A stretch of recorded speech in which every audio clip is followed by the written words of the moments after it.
चित्रकार। कौन सा पार्टी जीत रहा है? कांग्रेस कांग्रेस कांग्रेस।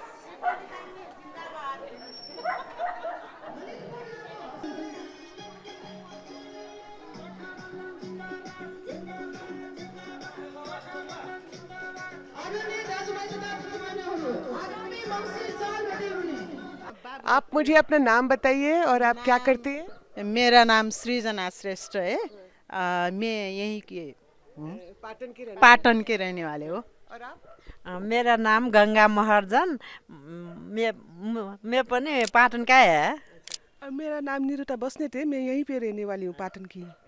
तो आप लोग क्यों इस चुनाव में क्यों इस तरीके से डोर टू डोर कैंपेनिंग क्यों कर रहे हैं? हम लोग देश विकास के लिए, महिला संरक्षण के लिए, सब के लिए। हाँ, महिला संगठन अब देश विकास होनको लागि सशक्तिकरण, संरक्षण सबके लिए आ रहे हैं हम। आप बताइए। देश विकास के लिए, हजुर, देश विकास के लिए अच्छे अच्छे लोग आएगा तो विकास हो जाएगा। ये पानी के बहुत समस्या है, बाटो घाटों के सब समस्या है, इसके समाधान के लिए गवर्नमेंट अच्छा होना जरूरी है।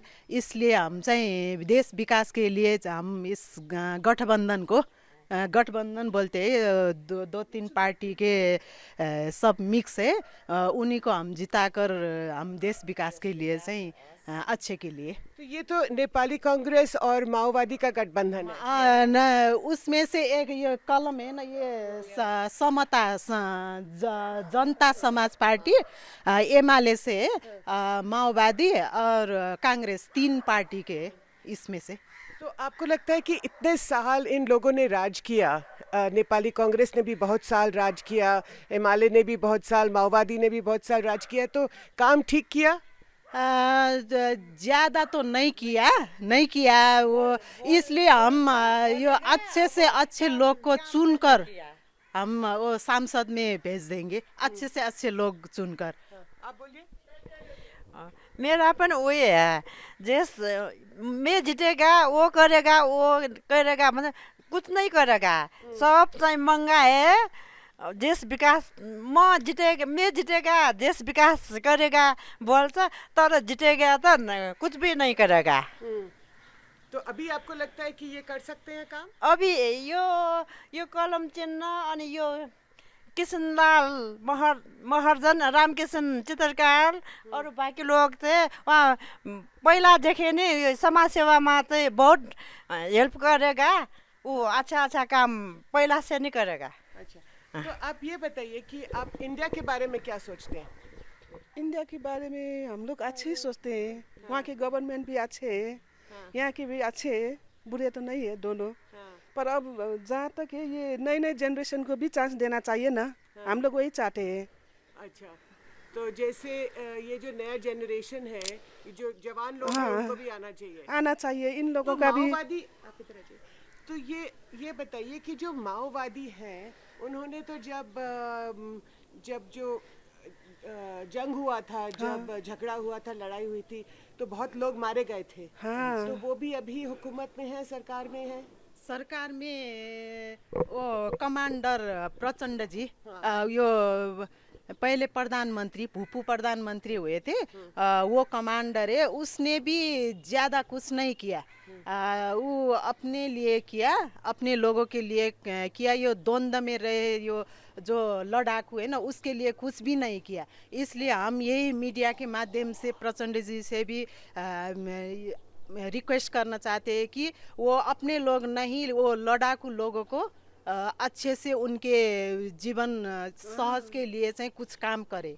उन्होंने अपने लोगों के लिए कुछ नहीं किया, कुछ नहीं किया। उन्होंने अपने ये कजन लोग है ना, उनके बेटी, उनके दामाद, उनके ये भांजा, उनके भतीजे लोग के लिए सब केंद्र में मंत्री बना लिया। उन्होंने कुछ नहीं किया। इसी मीडिया के माध्यम से वो प्रचंड जी से भी रिक्वेस्ट करेंगे कि वो जो लड़ाकू लोगों में किसी का हाथ नहीं है, किसी का पैर नहीं है, सब ये बहुत गरीब लोग है, आंदोलन में जितने भी घायल लोग हैं उनके लिए कुछ करे। इतनी से रिक्वेस्ट इस मीडिया के मार्फत से हम। तो जो जन आंदोलन हुआ था नेपाल में करीब 16 साल पहले, 2020 साल होने वाला है, 2006 में हुआ था, उसके बाद नेपाल ने प्रगति किया कि नहीं? कुछ नहीं किया। प्रचंड जी ने सिर्फ अपने लोगों के लिए किया, देश के लिए कुछ भी नहीं बोलेगा किया। मैं जीतेगा, नेपाल स्विट्जरलैंड बनेगा, वो करेगा, ये तो नर्कलैंड बनेगा। अभी कुछ नहीं बनाया। जहाँ तथा चाहिँ फोर बोलता है सिंगापुर बनाऊंगा, स्विट्जरलैंड बनाऊंगा, पर कुछ नहीं बनाया उन्होंने। तो देवबा जी के बारे में क्या सोचते? देवबा जी भी वही है, कुछ नहीं करना। जो मंत्र हो वही, ये कुर्सी नपाएसम्म म ऐसा करेगा वैसा करेगा, अभी कुर्सी पाएपछि कुछ नहीं करेगा, आप मात्र। अभी वो उनके क्षेत्र गृह जिला से कर रहे हैं चुनाव में, इलेक्शन में चुनाव लड़ रहे हैं। उसके प्रतिद्वंदी सागर ढकाल जी है। हम इसी मीडिया के मार्फत से इंडिपेंडेंट है, वो बहुत अच्छे, ऑक्सफोर्ड यूनिवर्सिटी से किया हुआ है, बहुत अच्छा है। हम इसी मीडिया के माध्यम से सागर ढकाल जी के लिए वोट भी मांगते हैं, सब मीडिया के मार्फत से उनके लिए। देवबा जी को नहीं, देवबा जी ने कुछ भी नहीं किया, और प्रचंड ने भी कुछ नहीं किया। अब जो भी है अभी केपी ओली को भी नहीं, सिर्फ स्वतंत्र जवान लोग, जिस जवान लोग हो उसको वोट दे। सागर ढकाल जी को, रवि लामिछाने जी को, यो हमारे ये बागमती प्रदेश के वो उधर से तोसीमा कार्की, रमेश खरेल जी, अच्छे लोगों को वोट दे, जवान लोगों को। तो आपको लगता है कि ये तो नेपाली कांग्रेस के नहीं है, ये तो राष्ट्रीय नहीं है। हम पार्टी से ज्यादा अच्छे लोग आए, बस शिक्षित लोग आए, अच्छे लोग आए। हम पार्टी से ज्यादा जवान लोग, वो उसको वोट देना देश विकास के लिए। हम पार्टी से ज्यादा देश विकास चाहते हैं। तो अब आप बताओ कि नेपाली कांग्रेस के स्कूल के लोगों को आना चाहिए। आप आ गए, अब नेपाली कांग्रेस के लोगों को आना चाहिए कि ये स्वतंत्रता पार्टी के लोगों को आना चाहिए? मुझे लगता है स्वतंत्र पार्टी को आना चाहिए। हमें भी यही लगता है। विकास करेगा वो आना ठीक है, पार्टी हामी नहीं है, स्वतंत्र आना चाहिए बस। हम सभी को यही बताते हैं, जो अच्छे लोग हो, ये पार्टी वो पार्टी नहीं है, जो अच्छे लोग हो, जो जवान लोग हो, जो काम कर सकते हैं उसे आना चाहिए। सिर्फ हमें देश विकास के लिए, हमारे व्यक्तिगत के लिए नहीं है, देश विकास जो करता है वो आना चाहिए। अच्छा, इंडिया के बारे में आप लोग क्या सोचते हैं? इंडिया हमारी नेबर कंट्री है, बहुत अच्छे है। एक कंप्लेन करना चाहूँगी, उन्होंने जुन दुख के समय था ना, वो भूकंप के समय हम बहुत दुख थे, हमारे पास वो छत नहीं था, खाने का चीज़ नहीं था, है ना।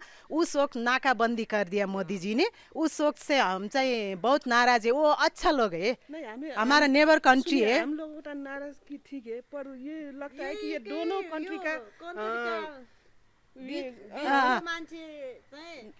नेपाल और भारत दोनों कंट्री मिलके ही किया होगा नाकाबंदी भी। जो ये नाराजगी हम लोगों का है ना नाकाबंदी के समय, वो तो ठीक है, पर मोदी जी ने, वहाँ के गवर्नमेंट ने जो नेपाल पे नाकाबंदी किया था ना, भूकंप है ना, भूकंप के समय, ये हम लोग भी नाराज है। तो क्यों नाराज है? क्योंकि वहाँ से कोई सामान नहीं आएगा, बीच को लोग बीच के लोग खा रहे हैं। राजनीतिक किया है इसमें भी, हाँ राजनीतिक किया है इसमें भी, हाँ मिलके किया है, इसलिए दोनों मिलके नाकाबंदी कर लिया। विश्व के विदेश का थुप्रो हमें सहयोग मिलेगा, ये बीच को मान्छे सब खाएगा राजनीति। तो अभी आपको क्या लगता है कि अभी कैसे हालात है भारत नेपाल बहुत अच्छे है, हमारा वो छिमेकी बहुत अच्छा है, रोटी बेटी का नाता है हमारा, है ना। हमारे नेपाल के बेटियां उधर जाते हैं, उधर की बेटियां इधर आते हैं, ठीक है। वो नागरिकता विधेयक संबंधी थोड़ा जो सरकार ने जो नियम बनाया था वो चाहिँ गलत है, क्योंकि हम भी विदेश लोग जाते हैं तो 6-7 साल के बाद ही हमें आईडी देता है, वहाँ रहने के लिए आते जाते के लिए। जो नेपाल भारत है उसे भी 6-7 साल तो रहना ही पड़ता है, शादी करके आएगा जाएगा तो 6 साल 7। अब जो इंडिया ने भी जुन वो रूल्स है वही नेपाल को भी अपनाना चाहिए। जो सरकार कर रहे हैं वो गलत कर रहे हैं मेरे विचार से। आपकी सरकार गलत करिए कि हमारी सरकार गलत कर रही है, इंडिया सरकार गलत नहीं है। इंडिया में भी मोदी जी बहुत अच्छे है, वो उस अपने देश में मोदी जी ने बहुत तरक्की कर लिया है, बहुत अच्छा है। आपके देश में तरक्की नहीं हुआ है? नहीं हुआ है। जितना मोदी जी ने अपने देश के अपने लोगों के लिए किया, हमारे देश में देवबा जी ने नहीं किया। वो बहुत अब 80 साल का हो गया, 80 साल मतलब आराम करने का टाइम हो गया। अब देवबा जी के बस में नहीं है, वो अपने लिए खड़े नहीं हो पाते तो जनता के लिए क्या करेगा। अच्छा ये बताओ कि जो लोग कहते हैं कि भारत के लोग अच्छे नहीं हैं, बहुत घमंडी हैं। नहीं, बहुत अच्छे हैं, हमें बहुत पसंद है, बहुत अच्छे हैं। अच्छा है। हमको लगता है कि नेपाली लोग कहते हैं कि भारत के लोग अच्छे नहीं है, बहुत घमंडी है, बहुत क्रूर है। नहीं भारत में ऐसे अच्छे नहीं होते, हम कहते हैं सब अच्छे हैं, हमें तो पसंद है। हमारे घर में भी रहते हैं इंडियन। हम हर एक इंडियन सीरियल देखते हैं, हमेशा हमें बहुत अच्छे लगते हैं वहाँ के लोग। हमारा सरकार वहाँ के लोग भी वो अच्छे हैं, नहीं मोदी जी अच्छा भी अच्छे लगता हैं, है। बहुत अच्छे हैं, हमें बहुत पसंद है। तो ये चुनाव में आपको लगता है कि और बहुत काम हो सकता है, प्रगति का काम हो सकता है इधर नेपाल के अंदर, और भारत आपकी मदद कर सकता है? कर सकते हैं। मोदी जी ने कर लिया, कर रहा है, पहले से भी कर रहा है। अब वो बहुत लोग पहले से कर रहा है, अभी भी कर सकते हैं। वो हमारे देश के गवर्नमेंट भी अच्छा नहीं है। आप बताइए। हाँ, हमें भी यही लगता है, कर सकता है अवश्य। यो कांग्रेस जित्यो भने चाहिँ मदद कर सकता है। मतलब नेपाली कांग्रेस को जीतना चाहिए। अभी कांग्रेस नहीं कि गठबंधन बोलना पड़ता है। गठबंधन जो 3 पार्टी मिलके जो बहुमत सरकार लाने के लिए उन लोगों ने 3 पार्टी को यो सम्मिलित किया गया है। बहुमत के सरकार के लिए आएगा तो इंडिया हमारा मदद तो करेगा ही करेगा। So there you have it, 3 women in this small town in Patan, right next to Kathmandu, telling us that they are really tired and fed up of how the traditional political parties like the Nepali Congress, the Maowadi parties, the leaders like Sher Bahadur Deuba, KP Oli Prachand have not done very much, that there's been many years since the Jan Andolan, but they should have done much, much more. They also want independent candidates like Rabi Lamit Chhade and Sagar Dhakal, Toshika Karki. These are independent candidates that belong to a very, very small party called the Rashtriya Swatantrata Party. They want them to do something, but also at the same time they also want this Gathbandhan, this alliance between the Nepali Congress and also this Ramkrishna Chatrakar. He's from the Nepali Congress, and they want the alliance between the Nepali Congress and the Maowadis, that's Prajenda Krishan Lal Maharjan. They want this party to also come, and very, very affectionate words for India and especially for Prime Minister Modi. This is Jyoti Malhotra in Patan for The Print.